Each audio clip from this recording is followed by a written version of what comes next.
Well, the area is fun and cozy. These are the first words that come to my mind after playing Arcane Eats, a cozy roguelike deck builder. I had a chance to test this one at Gamescom in Cologne and as a demo on Steam. Not sponsored or whatsoever, but thank you to Wonderbelly Games for letting me play your game. And I usually don't like deck builders. I find them weird, and most I've played were inaccessible for me.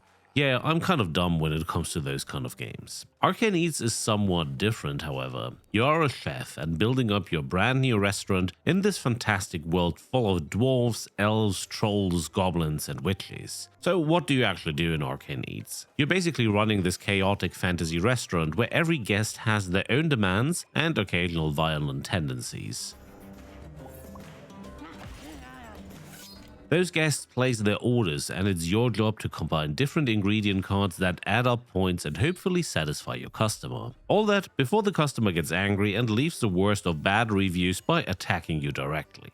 Some guests are simple: feed me X points of tasty food and I'll happily leave a tip. Others are a little less cooperative, as some will only leave if other guests are also satisfied or if you meet certain conditions in the right order and with the right ingredients. So you're not just playing cards randomly, you're planning who to serve first, who to stall, and who you can safely annoy for one more round. And obviously, when you should waste your turn points to build up a shield against the next slap to the face. That's honestly kind of funny and cozy at the same time. It's not about memorizing 400 card interactions and reading a wiki for 3 hours. It's more like solving small, funny puzzles at a restaurant where everyone is slightly unhinged. Really beautiful about this game are the visuals, however, showing what a tiny team of indie developers can do. Last time I talked to them, it was only 2 wonderful people working on the game. One doing the artwork, one doing the coding, a little family business. The UI is cleaned up, mostly clear to use, and not giving me a nightmare when thinking about what stat is doing what. As you play, you'll unlock and buy new ingredients and traits that change how your deck behaves. Some cards synergize with each other, others are better in specific situations or against certain guests. You might combine a cheap little ingredient with a trait that multiplies points, or stack effects that lets you stretch a single card across multiple guests. And because you're serving, well, let's call them people, and not just a faceless health bar, you'll immediately see a reaction. What I like is that the combination feels powerful without being completely overwhelming. I never sat there staring at my hand thinking, I have no idea what any of this does, I'll just press random buttons and cry. Instead, it was more like, okay, if I play this here, I can serve that grumpy goblin or so, I don't know, at least to get rid of him, and then this card lets me deal with the annoying witch afterwards. You know, it is still strategic, but it's digestible, so to say. The game does, however, have its own kind of humor.